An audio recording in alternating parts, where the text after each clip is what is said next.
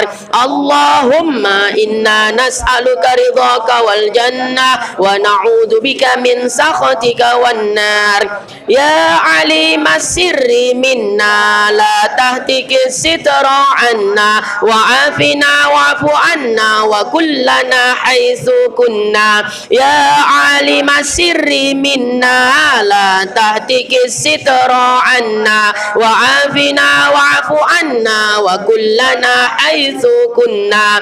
Ya alimas sirri minna la tahtikis sitra anna wa afina wa'fu anna wa kullana haitsu kunna. Ya Allah biha, ya Allah biha, ya Allah bihusnil khatimah. Ya Allah biha, ya Allah biha, ya Allah bihusnil khatimah.